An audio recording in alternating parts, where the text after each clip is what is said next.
빌립보서 4장 1절부터 7절까지 말씀입니다. 한 절씩 교독하도록 하겠습니다.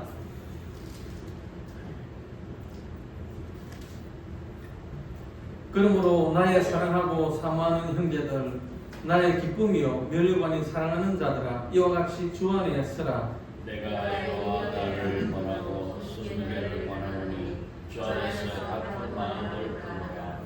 또 참으로 나와 능애를 같이 한 내게 구하노니 복음에 나와 함께 힘쓰던 저 여인들을 돕고 또한 글레멘드와 그 외에 나의 동역자들을 도우라. 그 이름들이 생명책에 있느니라.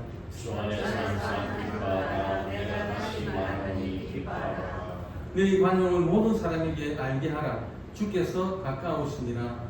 아무것도 염려하지 말고 다만 모든 일에 기도와 간구로 너희 구할 것을 감사함으로 하나님께 아뢰라. 같이 읽겠습니다.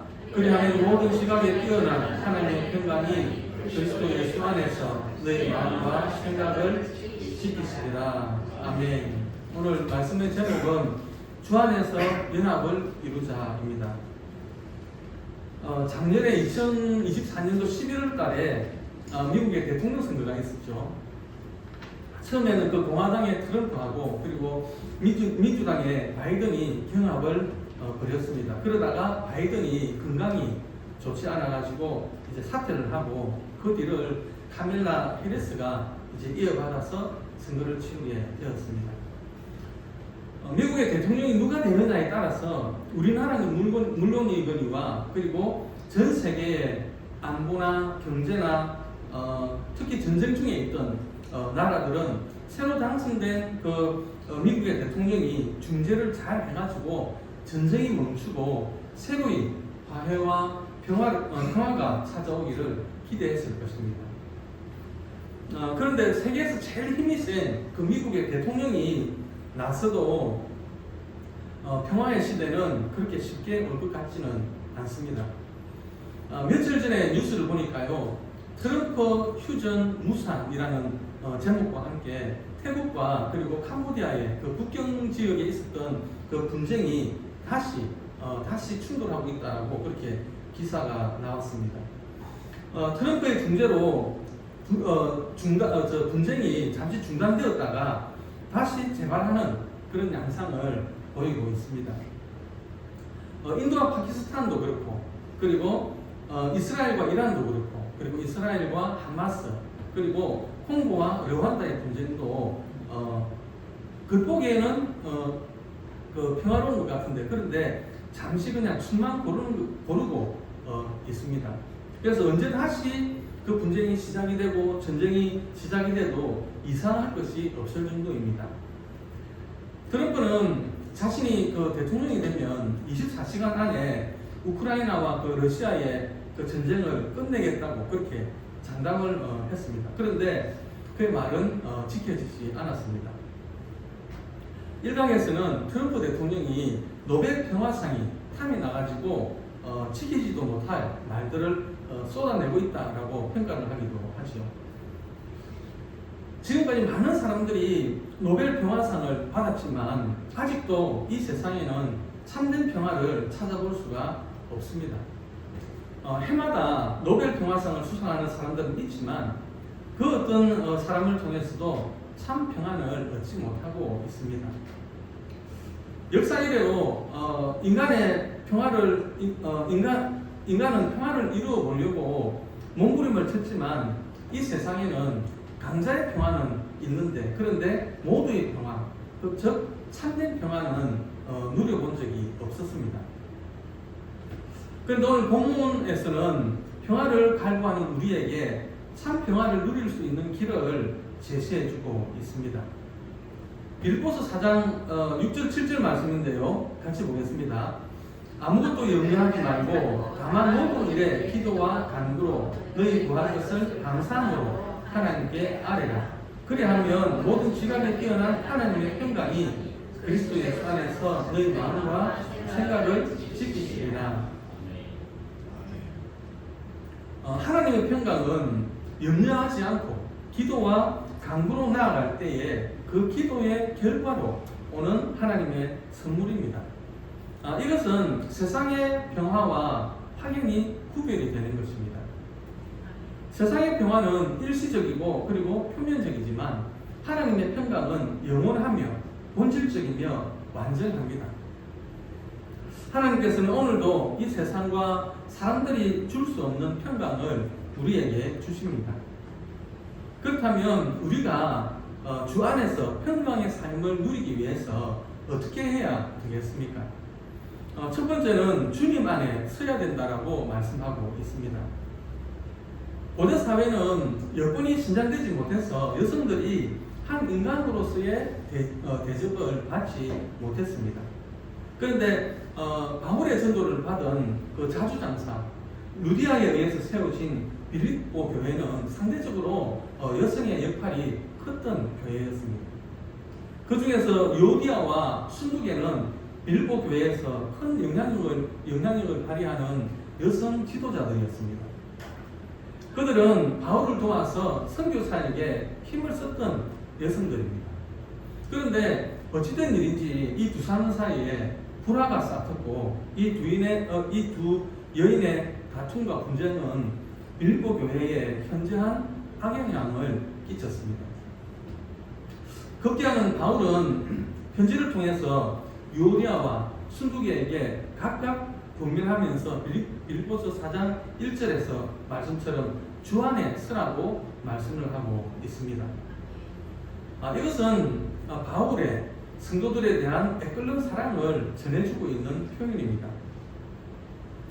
여기서 서라는 말은 원래 군사용으로 사용되던 말인데요. 전쟁 중에 적의 공격을 받으면서도 초소에 굳게 서 있는 모습을 표현하는 말씀입니다. 본절에서 바울은 빌립보 성도들의 어려운 상황들을 염두에 두고 이 말을 하고 있는 것입니다.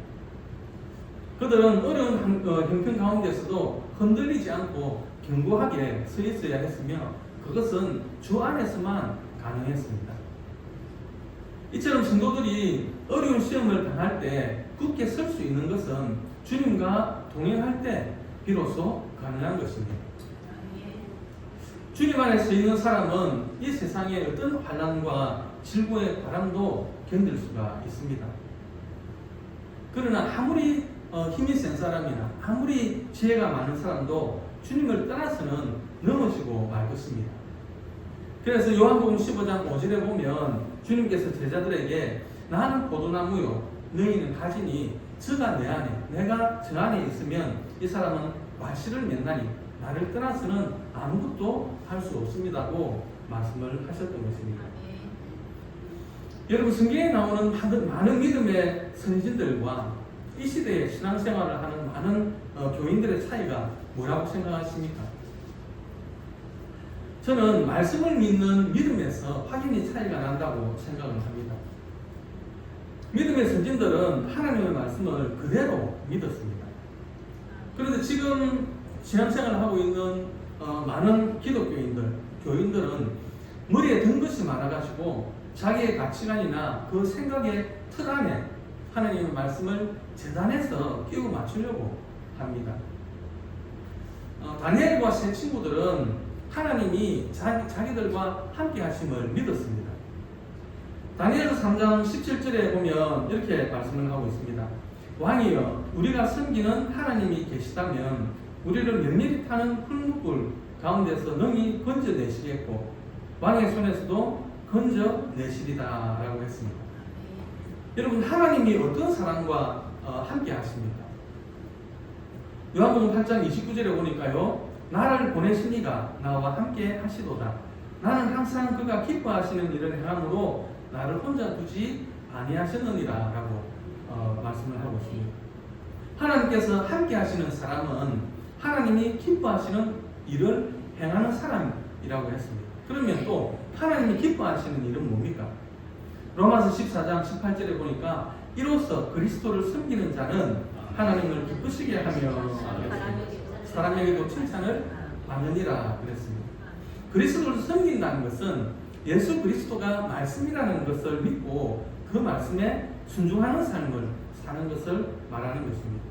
왜냐하면 요한복음 1장 1절에서 태초에 말씀이 계시니라. 이 말씀이 하나님과 함께 계셨으니 이 말씀은 곧 하나님이시다라고 했고, 또 14절에 보면 말씀이 육신이 되어 우리 가운데 거하심에 우리가 그의 영광을 보니 아버지의 독생자의 영광이요 은혜와 진리가 충만하더라라고 했기 때문입니다.